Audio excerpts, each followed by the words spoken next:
So hello guys, welcome to Quanta, and again we are with a new video, and in this video we are going to discuss a problem from Vaikilim book, and this is 1022, and this has been asked by Mohit Paul, a online student of Quanta Institute.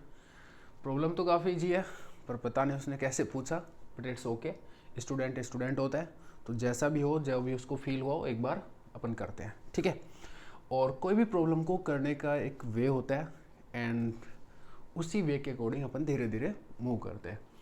और मैं like a student कर रहा हूँ कि student को किस तरीके से प्रॉब्लम को फेसअप करना चाहिए, ठीक है, एक्सपर्ट की तरह नहीं।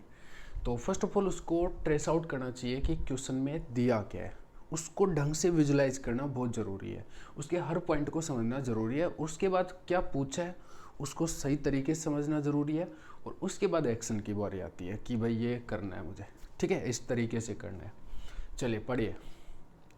ए स्फीयर ऑफ रेडियस r1 है charge density rho uniform within its volume. तो एक स्फीयर ऑफ रेडियस r1 दिया हुआ है जी, charge density rho uniform within its volume. तो यूनिफॉर्म चार्ज डेंसिटी है उसके अंदर।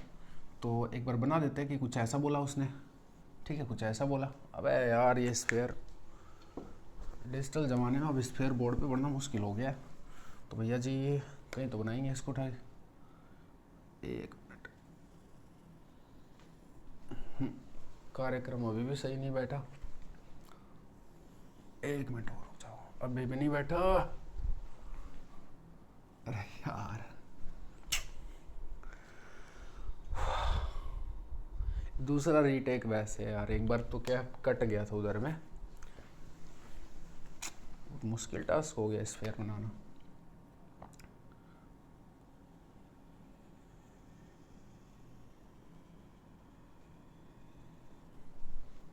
ठीक है, काम चल रहा है। तो स्फीयर ऑफ रेडियस r1 है charge density row with in uniform it's volume.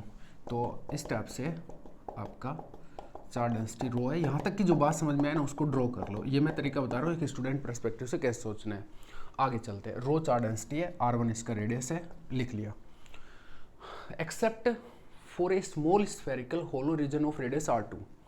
तो ये रो चार्ज डेंसिटी है, बट एक रीजन के अलावा, except for a small spherical hollow region of radius r2 located a distance a from the centre.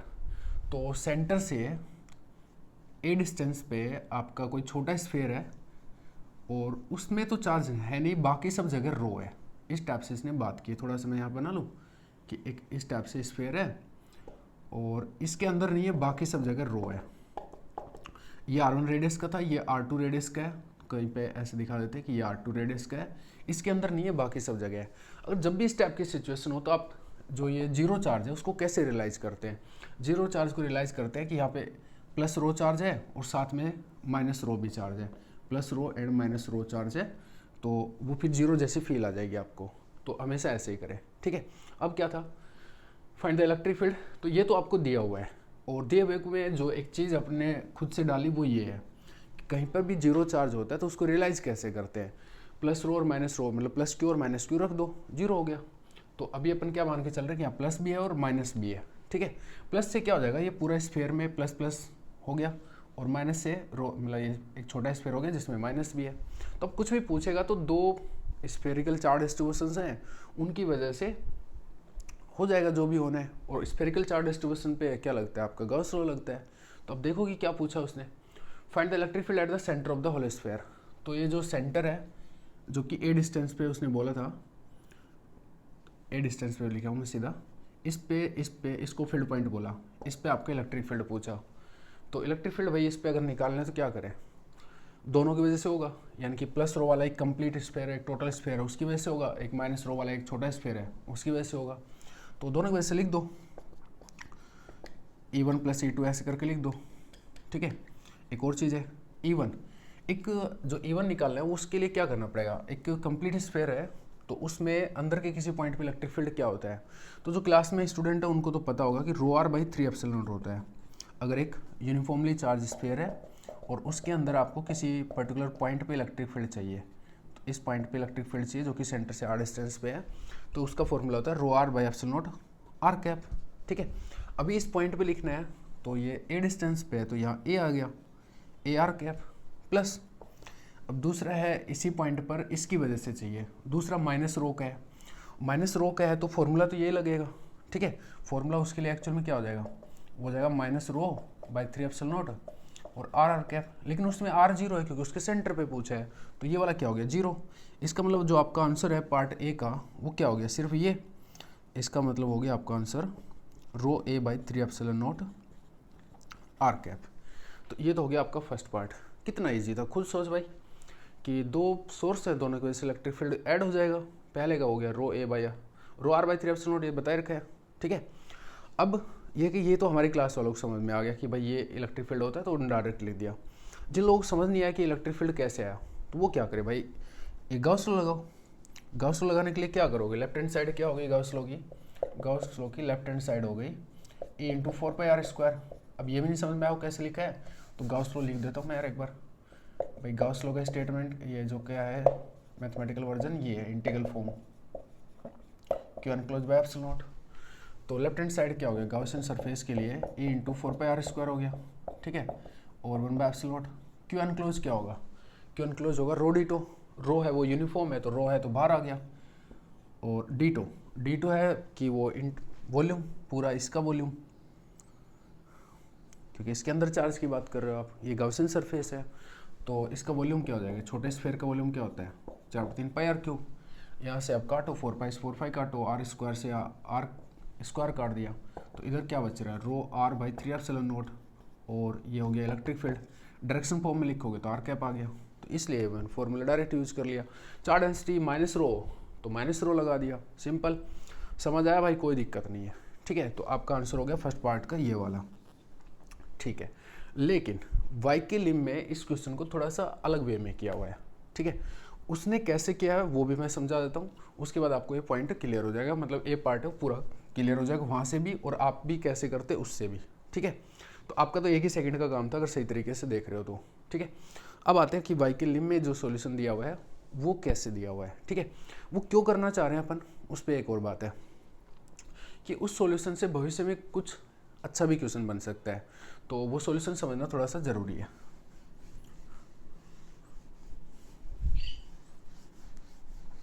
तो मैं पूरा मतलब हटा देता हूँ कि भाई ये चीज़ है, ये सब हटा देते हैं, जरूरत पड़ेगी दोबारा लिख देंगे, एक सेकंड की बात है, आ जाओ।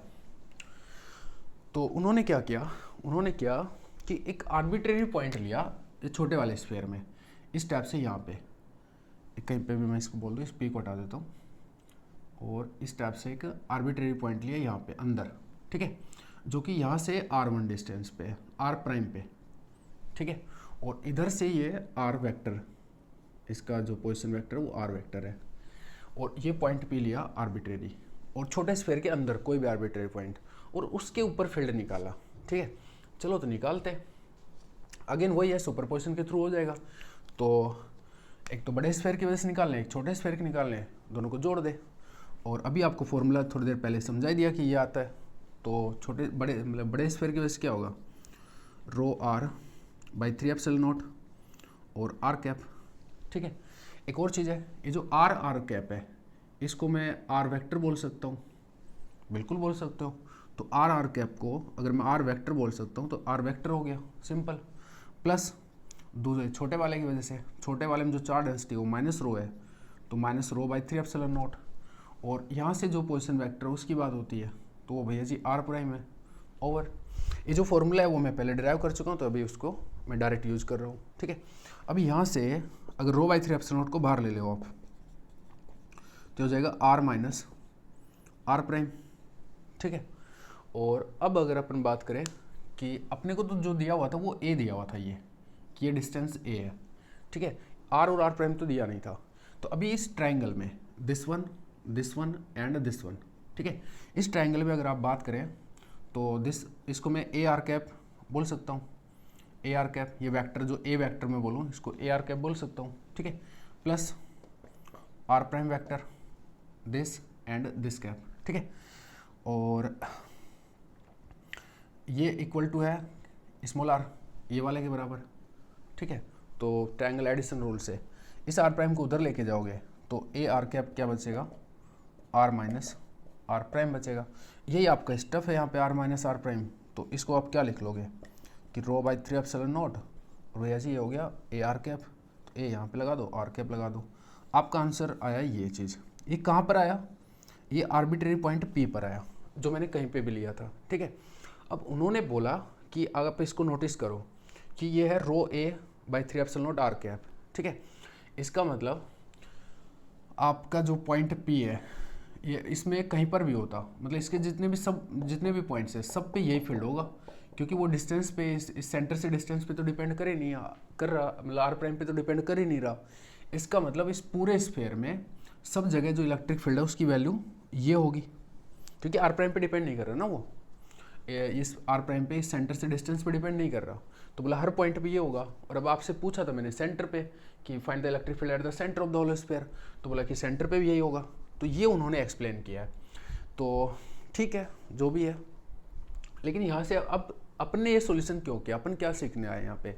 हम ये सीखने आए हैं, ये जो नई बात पता लग रही है कि पूरे स्फीयर में जो इलेक्ट्रिक फील्ड है वो कांस्टेंट है। तो कभी ऐसे क्वेश्चन आ सकता है कि कैविटी बना दे और फिर कुछ स्टेटमेंट काइंड हो कि क्या इलेक्ट्रिक फील्ड इसके अंदर यूनिफॉर्म है, तो आपका आंसर क्या होगा? तो इलेक्ट्रिक फील्ड यूनिफॉर्म है, हर पॉइंट पे इलेक्ट्रिक फील्ड यूनिफॉर्म है। और वो क्या बोलते हैं, आपको ट्रू स्टेटमेंट बोलना पड़ेगा इस चीज़ को। तो इस टाइप का कुछ आपने यहाँ पे सीख लिया कि भाई ये चीज़ है इधर में नई, कि कैविटी के अंदर हर पॉइंट पे इलेक्ट्रिक फील्ड है वो सेम है, ठीक है। थोड़ी डिफरेंट सी बात है, थोड़ी अजीब सी बात है। तो आप इसको बिना कैलकुलेशन करे अगर प्रिडिक्ट करोगे ना तो कुछ गलत कर सकते हो, इसलिए इस वजह से अपन ने इस चीज़ को मतलब एक बार कैलकुलेशन करके देख लिया। और कभी भी जब भी स्टेटमेंट वाले क्वेश्चन होते हैं तो हमेशा मैथमेटिकली ज़रूर सोचो उस पर, जस्ट थ्योरेटिकली मतलब वहाँ पे वाइब ले सकते हो, बट ऐसा नहीं कि उसी पे डिपेंडेंट रहो। मैथमेटिक्स जरूरी होती है टीएफआर और जस्ट के क्वेश्चन में, स्पेसिफिकली टीएफआर के क्वेश्चन में। अगर आपने बिना मैथमेटिक्स थोड़ा सा अनुमान लगाने की कोशिश की तो हो सकता है आप गलत जगह पे गलत ऑप्शन पे लैंड कर जाएं, ठीक है। चलिए आगे बढ़ते हैं, अभी बी पार्ट पे बात करते हैं। तो क्वेश्चन काफ़ी इजी था, ठीक है। बी पार्ट में इसको हटा देता हूँ मैं एक बार के लिए। तो बी पार्ट में क्या बोला उसने, इसको पढ़ा रहने दो जैसे भी है, ठीक है पढ़ा रहने दो। Find the potential phi at the same point, same point पे पोटेंशियल फाइंड आउट करना है, मतलब ये इसके सेंटर पे ही पोटेंशियल फाइंड आउट करना है, ठीक है। तो अपन क्या करेंगे भाई, एक बार इसके सेंटर पे ये छोटे वाले मतलब बड़े वाले स्फीयर की वजह से देख लेते हैं R1 वाले की वजह से, और दूसरा R2 की वजह से देख लेते हैं, दोनों को जोड़ देते हैं। तो क्या प्लानिंग किया है कि फाई है वो आपका φ1 + φ2 होगा, ठीक है। φ1 है बड़े वाले स्फीयर की वजह से और φ2 है छोटे वाले स्फीयर की वजह से।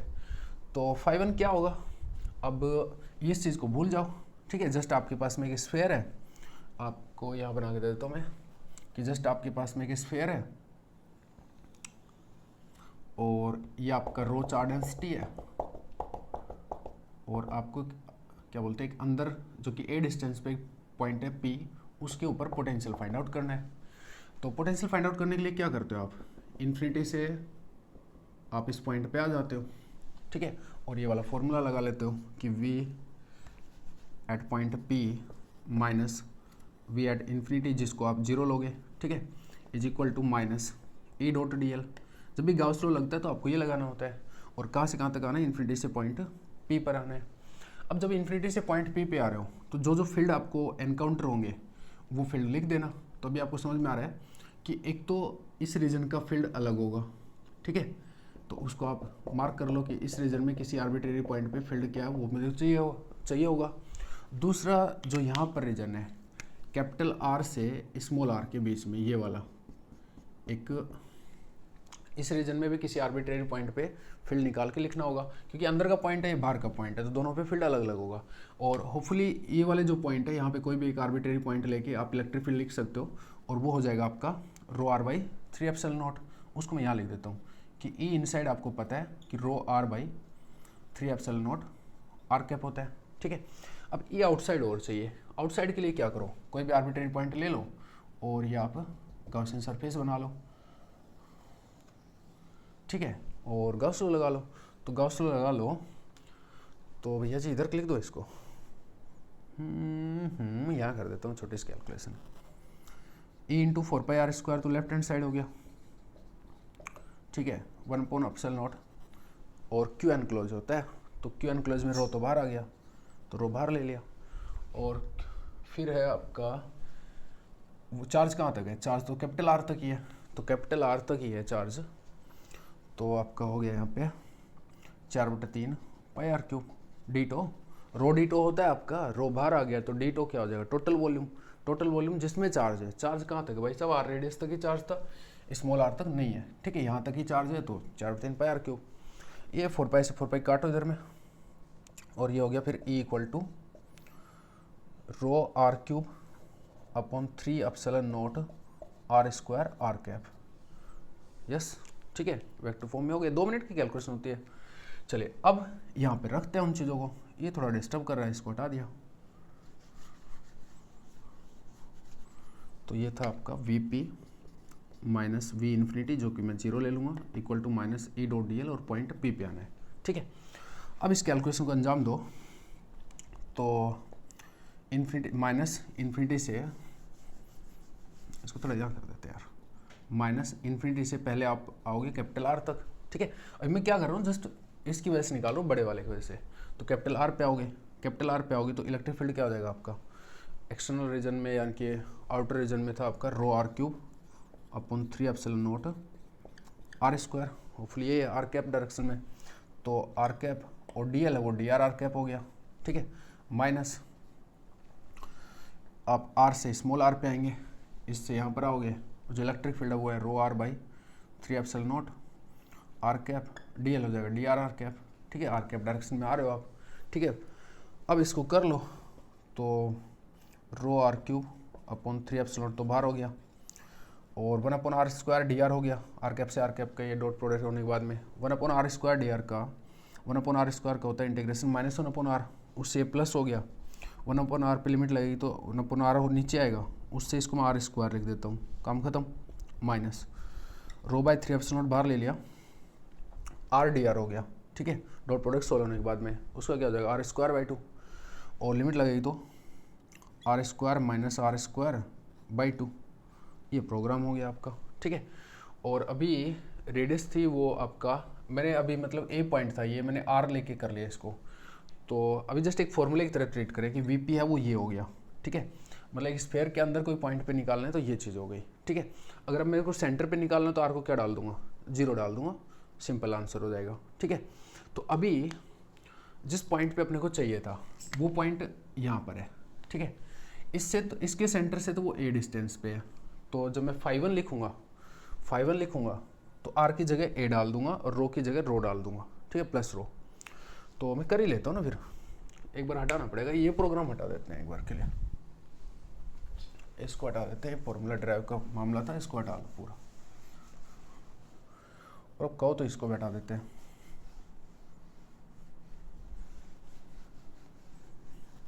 ठीक है, ये अपने पास फॉर्मूला आ गया।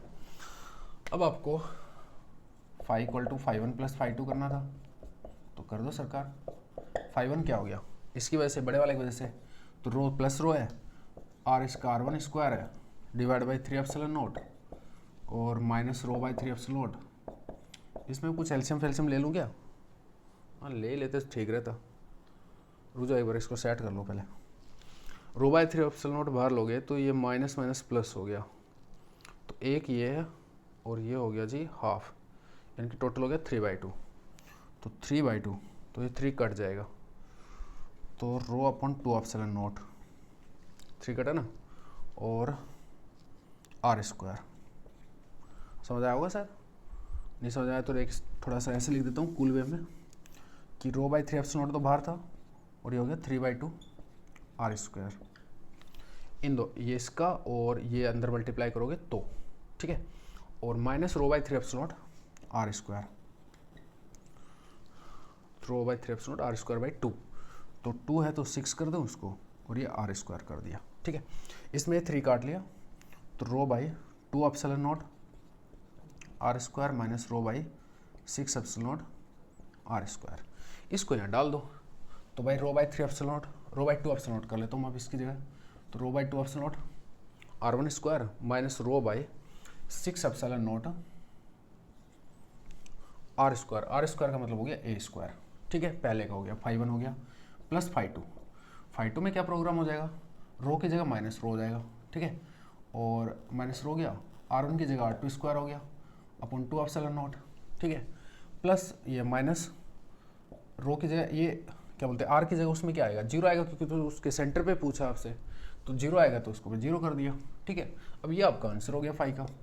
तो इसमें ये दोनों टर्म में अगर मैं रो बाई 2 एप्सिलॉन नॉट को बाहर ले लूँ तो ये हो गया जी R1 square minus R2 square, और इधर से ये हो गया minus rho by 6 epsilon not a square. ये आपका आंसर हो गया सेकंड पार्ट का। अब चेक तुम कर लेना, कुछ दिक्कत हो तो मेरे को बता देना। सिंपल क्वेश्चन था, कुछ भी नहीं था इस क्वेश्चन में, और बड़े आराम से गॉस लॉ का क्वेश्चन था। इट्स ओके, ठीक है।